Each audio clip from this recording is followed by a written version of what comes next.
Welcome to the Green Box Politics, Episode 4. And I'm your host, Red Stick Mirage. Salute, ladies and gentlemen. So in Episode 4, what we would do is we would look at a street criminal activity that involves a blood gang set that some of us may have heard before. All right? So we're going to talk about a blood gang set and a street crime activity that took place in Atlanta, Georgia, on the east side in DeKalb County. All right. So before we go into the tape and the content and the information, the jewel I want you to get out of this is be very, very wary and careful about what you choose to be loyal to in life. Be very, very cautious about where you give your dedication, where you give your consistency, and where you choose to put your energy. As I told you once before, the streets is like playing a dice game. It's like putting your hand in the alligator's mouth. You may be able to pull your hand out the alligator's mouth without him biting it, without him snapping on and doing a death roll and ripping your arm off. But there's a very, very small chance that you're going to be able to do that. So when you choose to get yourself involved in the streets and you make these affiliations and associations with certain people, and the primary reason why you all may be cool or clicked up is because of some type of underworld association. So I'll give you a basic example. Let's take when people are in the county jail, the state penitentiary, or the federal prison, and you may be a part of a certain gang. And a lot of these gangs, you know, a lot of the more popular ones in the so-called black community, the Bloods, the Crips, the GDs, the BDs, etc. At a lot of these, you know, state and county jails and prisons throughout mainland North America, the United States, these sets or these gangs will be represented there. Now, whatever set it is could be different, but they are there. And you may be from one side of town, but because you may be part of a certain blood group, you now are associated with people that you really do not know. And there is a certain loyalty and participation that will be expected of you when it's time to put in work. So just, you know, understand that in the streets, man, it's not the same type of love that you're going to get from people in life that's organic. You know, people that have your best interest and want to see you win in life and don't want to see you in, let's say, a negative circumstance, and certainly wouldn't send you off on a dummy mission. All right. So the introduction, so you can get a little bit of a background history of Atlanta street culture, at least in Atlanta street history. I want to talk a little bit about when some of these out-of-state gangs started to come into Atlanta and you had men representing these gangs from other states. And when they started to put on certain people in Atlanta, and now that gang has a representation in Atlanta. So I'll give you an example. So when I grew up, you know, I was in my teens primarily in the early 2000s. OK, so in the early 2000s, this is when I was in middle and high school. And when I was in middle and high school in the early 2000s coming up, what I saw in the early 2000s and late 90s was a spillover from a lot of the GDs that came from Chicago into Atlanta and a lot of the Crips that were coming from California into Atlanta during like that 90s and early 2000s era. Because at that time period, whether it was, you know, the street rap and the hip hop community, or maybe just some brothers in the streets, but more than likely you may see somebody that was claiming GD, somebody that was claiming Crip, more so in like that late 90s, early 2000s. Not saying that it wasn't other gangs here, not saying it wasn't certain blood sets and other gangs, but just on average, that's what you would see if somebody was part of one of these national gangs. Other than that, in Atlanta, people had their own cliques based on maybe what street they was from, what neighborhood they were from, what drug groups that they were representing, what projects or apartments they were from. It was more so set up like that. So if you was from the east side, somewhere in DeKalb County, you know, they had their different things. That you had the people part of Zone 6, so they had their little crews. You had the people from the west side, Zone 1. They had different little drug crews and robbing crews over there, but these was all organic, like homegrown groups. You had people from Zone 3 and like the inner city, you know, folks from Sylvan Road, Cleveland Avenue, you know, all these people, Metropolitan, all these people had their own, you know, groups and it was like, you know, specific to the area that they were from. You know, myself, I grew up in Clayco on the south side, you know, Riverdale, College Park, Upper Riverdale Road, Valley Hill, 85, 138, Taylor Road, Old National. These were primarily the areas I was at. Terra Boulevard. You know what I'm saying? So at this time period, you had brothers that was in College Park. They had their own little crews. And then the people that were in Clayton County on our side in Riverdale, we had ours. But you didn't have like these massive like sets of, let's say, Bloods and Crips like you do today. So what happened is a lot of these guys were coming from other states, and it was probably more so through the drug trade, because I was very, very young at that time period. So a lot of those guys that was getting money in the streets were connected with these other people coming from other states. Like they may have been Crips coming from California and had connections to, let's say, some cocaine or some crack at certain prices. Or it may have been guys coming from Chicago or coming from New York, and they may have been a GD from Chicago, but he's doing business, in the drug game in the streets of Atlanta. So now certain people getting put on with GD, but it was more so introduced through the drug game. Okay. So, I noticed that when I graduated from high school, 2007, 2008, once it got about, 2009, 2008, 2010, you're starting to see a lot of the street guys in Atlanta, no matter where they're from, but a lot of them are starting to join these different blood sets. So even, guys that I grew up with that I had known since really elementary, middle school, high school, now we were all in our late teens, early 20s. And some of these guys are still involved in the streets.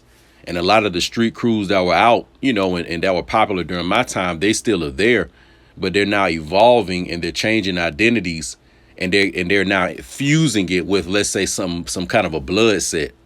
So it still may be some people from the South Side. They still from Clayco. They still may be from, somewhere from Godby Road or somewhere from, over in Marlboro or something like that. But now they claiming a blood set of, Inglewood family or Sex Money Murder or Nine Trey Gangsters or Billy Badass, or they claiming these different sets.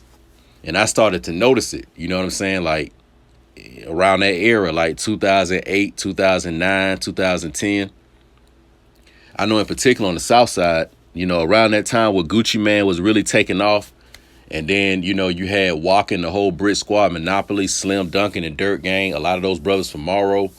That's when you started to see a little bit more of the red flags showing up. And even certain people that I had grown up with myself, I had never seen these guys with no red rat, but now I'm seeing it, So a little bit of it was, a little bit of the music influence, but also, too, it's people that you grow up with, and now they may actually be part of, let's say, the Brit Squad Monopoly. But and now all of a sudden, this is why the red flags getting brought in the picture. Okay. So you still had crews like, let's say, like Hit Squad, for example, because that's who originally Walker was with. And these was one of the primary people that, guys from my side of Clayco and the South Side had issues with, because they were from College Park Projects, 49, 37s, from certain parts of Godby Road, Old National, and certain parts of Riverdale Road. So, they had their own little movement. They had their lime green flags, but you starting to see a couple of people with these burgundy flags with Dirt Gang and then these red blood flags. So, not only did you have California and Chicago, but you also had blood gangs coming from New York that were specifically New York gangs. Like, for example, the guy Pistol Pete, I think he was from the Bronx in New York. But anyway, he created the crew Sex Money Murder, because Pistol Pete basically was into the drug dealing game. But when it came to a lot of the gunplay and the violence, people from his projects, he organized and consolidated his crew, and it was a blood set. And they chose to call it Sex Money Murder. So you also had on the East Coast that United Blood Nation from those guys that were so-called black men from various communities up there in New York, New Jersey, different places of the Northeast. But through the prison system, they consolidated themselves, under that blood nation. All right. Now, I'm not going to say that all of them did, but it looks like majority of them did. So now you got these New York guys claiming blood. And a lot of them started to come into Atlanta, once again, for the music, probably to change and live in a better environment, because, Georgia is more spacious, and also for the streets. All right. So, all of us may be familiar right now with the trial, the RICO trial, with the state of Georgia versus YFN and Lucci, and the state of Georgia versus Young Thug and YSL. But if my memory, is correct, I know that YSL and Young Thug may have some type of a tie with Sex Money Murder blood set, and YFN and Lucci, some of the brothers from Summer Hill, they may have a tie with the Inglewood family gangster blood set. All right. Now, Blackbeard, does business in various places, and California is like a second home to me. So, when it's time for me to be in California, do business, I am there. And what I can tell you is that, Inglewood is a real place in California. It's basically like a little mini city within California. So, you may have guys in Atlanta claiming Inglewood family, but that's really a real place out there in California. That's a real streets, like real neighborhood, real community. Like I was there, I saw it. You know what I'm saying? If you ever been, to LA, that the LAX and where they're building the new Intuit Dome for the LA Clippers is on the edge of Inglewood, where the airport is. But if you go on down and go deeper into Inglewood, you're gonna start getting more of the hood area where the so-called black people are. So my time there, it'd be times where I may, want to run in the liquor store and, grab some water or something like that because I was in the area, and you see them. You know what I'm saying? You see you see the real Bloods, the real, real gangsters. You just see them out there because that's their community. Now, the reason why I said that is because if you in Atlanta and you claiming these blood sets, you got to remember you claiming something and you taking on beef from somebody that's out of your state. And when it comes to you having to be loyal to their cause, you're going to have to do things to show that you down with them, because a lot of these guys may be new, and you may have not grown up with them. So that is the background for you to understand a little bit about how the blood culture got into Atlanta and had an influence on the streets. Now, the article and story that we're going to read right now is coming from 11 Alive, and we're going to read about a horrible situation that happened in Stone Mountain, Georgia, that involved the Sex Money Murder Bloods and a innocent young baby that was killed in a home invasion. All right. So we're going to read this situation and think about what you can learn from it. All right. So once again, this is coming from 11alive.com. Crime that happened on the east side of Atlanta. So let's read it. It says, quote, Sex Money Murder. Bloods gang members convicted of killing baby in Stone Mountain home invasion. All right. Now, I don't know how good this is going to show up on the screen. I hope it shows up decent for you. But at the top, you have the, 3 men that were convicted of this situation. All right. Now, something very, very interesting is that this gentleman in the middle, if my memory stands correct, he was locked up in prison, as we're going to read and find out in a minute. And while he was locked up in prison, you had guys that was still in the streets connected to the gang. And, I guess it was some work that he wanted put in. So he sent a mission to these guys that were on the outside, and they had to go and, and put in this work. But what I want you to notice on his neck is that he got a tattoo that says loyalty. And you got to remember that, in the streets, the loyalty, and what you decide to make yourself loyal to is very, very important. And whatever cause you decide to make yourself, loyal to is very, very important.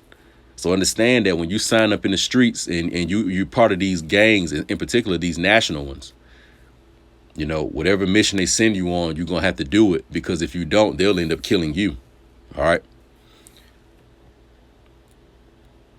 And of course, in the middle of his forehead, he has the B. We all know what that stands for. Let's read. So this author was Lauren Paget, and it was published on October the 30th, 2018 at 6:29 p.m. Now, this situation happened in Decatur, Georgia, on the east side of Atlanta. All right. A little bit outside of Zone 6. 2 high-ranking members of the Georgia gang affiliated with the Bloods, called Sex Money Murder, have been convicted of killing a baby and hurting 3 women during a 2014 home invasion in Stone Mountain, Georgia. Kenneth K.G. Jackson, 33 years old, and Christopher Trills Florence, 33 years old, were found guilty of felony murder in the death of 9-month-old Kendarius Edwards. Marcos Fernando Watson, 39, was also convicted on weapons offenses in connection with the crime. So you have these 2 men who both were 33 years old, were found guilty of felony murder of a 9-month-old baby. All right.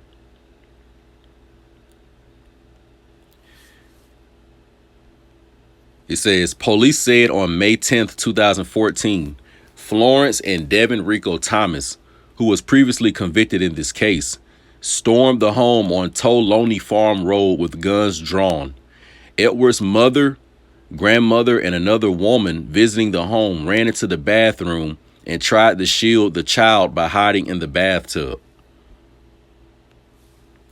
The gunman opened fire, hitting the women and baby several times, prosecutors said. The baby died of his injuries. The women survived, along with the child's teenage aunt, who called 911 while hiding in the bathroom. Prosecutors said the investigation revealed a tangled web of deadly gang-related crimes involving Jackson, the leader of Sex Money Murder Gang. So, right here on the screen, we have a picture of, the little baby, Kendarius Edwards, the 9-month-old baby that was shot and killed during their home invasion in Stone Mountain in 2014. And we just want to say rest in power to the soul and spirit of this little baby, and spiritual journeys, and hopefully a better life in another lifetime somewhere in space and time. Prosecutors said the investigation revealed a tangled web of deadly gang-related crimes involving Jackson, the leader of Sex Money Murder Gang. So here they have some mug shots of some of the people involved. This person that you see on the screen right here is actually the man who, called the hit from prison. Investigators said Jackson authorized the home invasion to Toloney Farm from his prison cell in Jackson, Georgia, while he was serving time for a series of burglaries. The shooters were looking for a gang member who had reportedly murdered someone without Jackson's permission. So we want to pause right here. First of all, the prison in Jackson, Georgia is a diagnostic prison, I want to say, but it's one of the most deadly prisons in Georgia. All right, it's one of the most deadly prisons in Georgia. And my boy, Aleem, Red Stick, salute to him. But he actually had to spend a little time in Jackson before. And he did an interview in the Midnight Mirage when From Pakistan to New Jerusalem was being recorded. Also, y'all go to the Red Stick family page and listen to Aleem's album, From Pakistan to New Jerusalem, also The Emperor's Revival. But he did an interview where he talked about life in Jackson State Prison and some of the stuff going down in there. So it's a very, very deadly, dangerous place. And this is where this gentleman, Kenneth Eric Jackson, was, locked up. So from there, he put this hit out. All right. Now, allegedly, what happened is that the reason why Jackson put out a hit, because there was another Bloods gang member that went and committed a murder, but it was without his permission. So, to discipline this guy, he had to be killed. So a hit was put out on him. The green light was put out on him, and the assassins were sent to this guy's home. And I guess that's where this baby and these women were. So maybe this baby and these women, maybe they were related to this guy that was in the Blood Gang. So you also got to remember, too, when you join these gangs, your family is indirectly included in some of this madness. All right. And a lot of the times when, beef is on and there's certain hostility, if people can't find you, then they'll take out that frustration and that anger on the ones you love and the people that are close to you. So understand, when you join the streets, it ain't just you joining the streets. You also pulling your friends and family in the streets who don't have anything to do with that. Like this little baby, for example. OK. It says prosecutors said Jackson ordered a hit on the home of the man's mother to try and find him, which resulted in the child's death. Jackson and Florence are expected to be sentenced on November 13th in DeKalb Superior Court. Each man faces life in prison without the possibility of parole, plus 105 years. Watson faces 10 years in prison for his weapons conviction. Thomas, who testified at trial, is serving a life sentence plus 20 years for his role in the crime.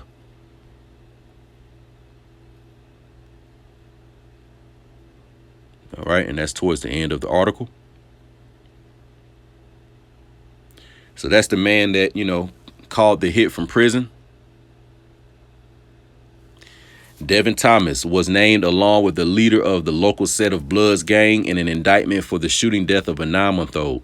So I think this is the man that they said testified, and he still ended up getting sentenced. Yeah, they said Thomas, who testified at trial, is serving a life sentence plus 20 years for his role in the crime.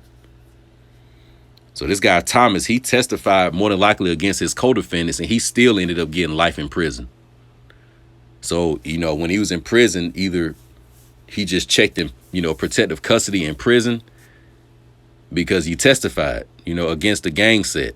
So they were going to kill him in the prison system. So, I don't know what ended up happening with this guy, but I just know how the gang politics go. It says Eunice English was named along the leader of a local sect of Bloods Gang in an indictment for the shooting death of a 9-month-old baby. So here you have a woman right here that was involved in this situation. More than likely could have been a getaway driver. Maybe she was an accomplice of some type, or maybe she ran in there with guns and started blazing. I'm not sure. But you also have women that are involved, in the so-called black community in street activity. All right. So you also got, females that they include themselves in this stuff. And with a lot of these gangs, they'll have women get either sexed in or put into the group. All right. Here's another man by the name of Marco Watson, who was named along the leader of the local blood set in an indictment for the shooting death of the 9-month-old baby. I think this is one of the 33-year-old men that ran in there.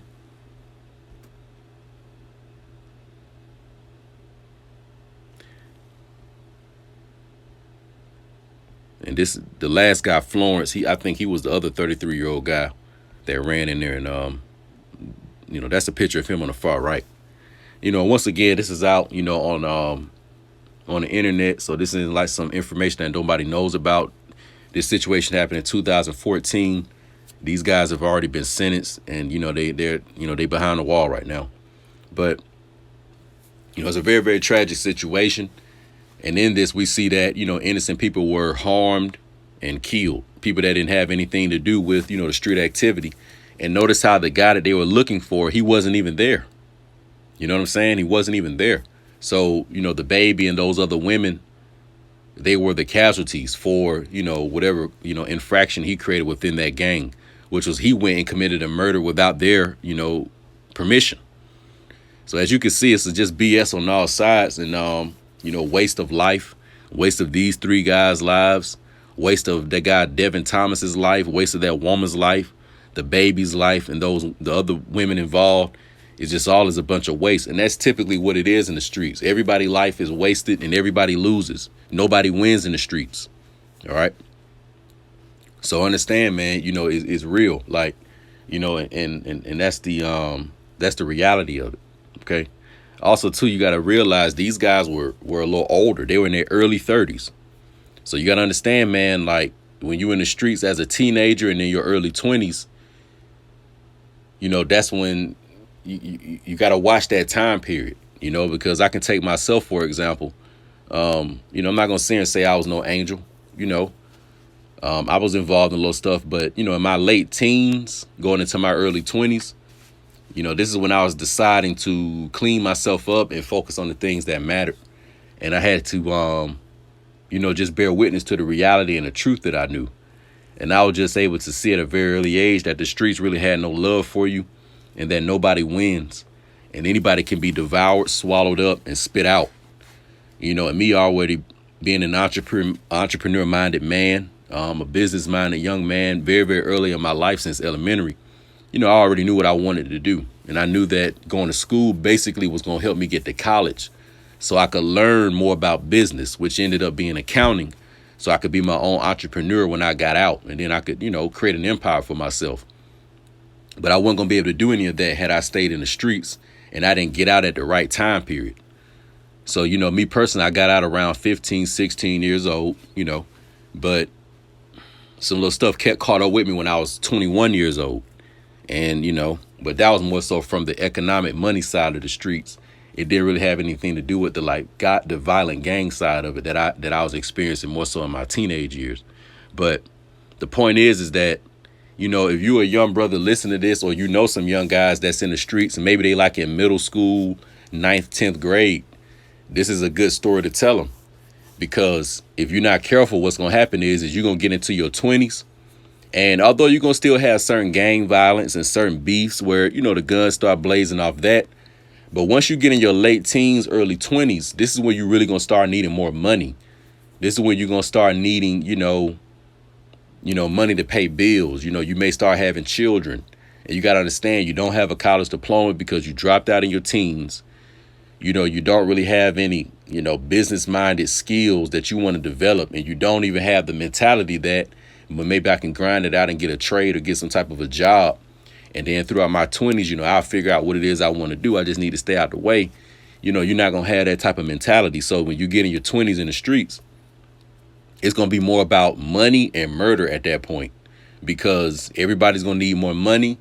And usually the murders come in defense of the money or something associated with that. Or it could just be somebody violated and went against whatever the so-called leader of the gang was saying.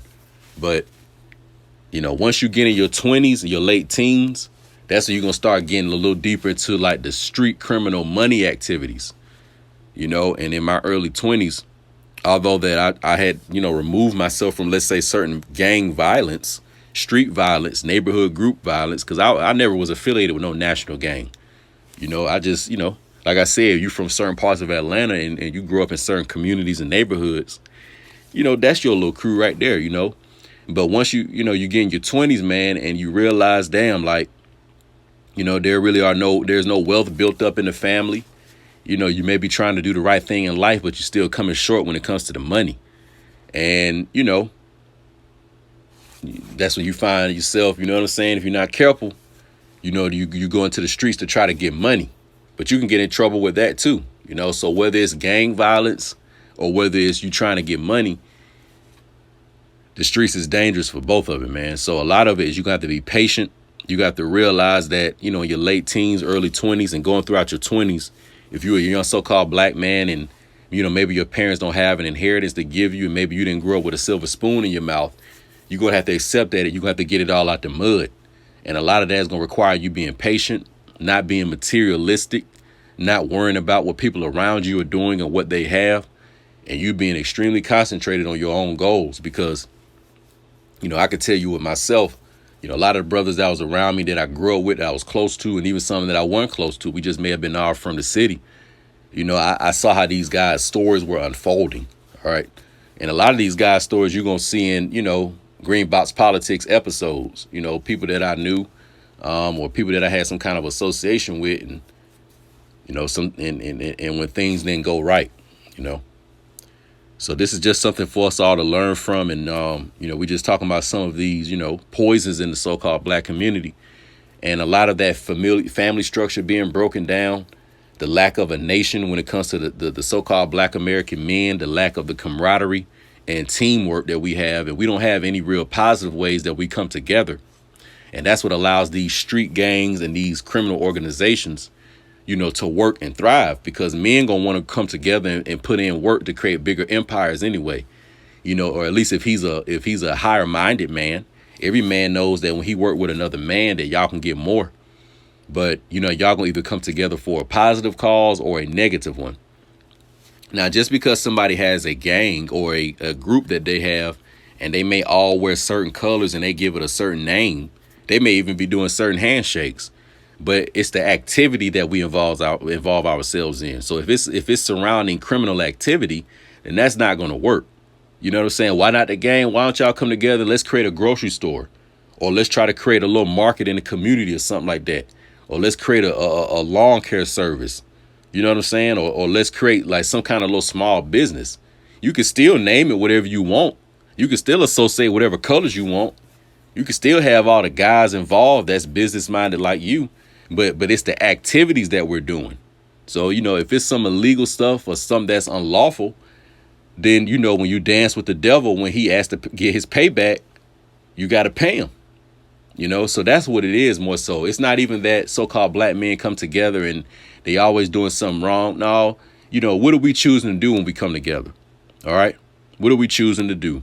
And, if it's coming to criminal activity and stuff that's unlawful, whether spiritually or just the law of the land, you just got to be willing to accept whatever consequence that's going to come with that. All right. So y'all stay tuned for the next one. Green Box Politics, episode 4. Please check out Alim's music, the Red Stick Family's music on the YouTube page. Stay tuned. We out.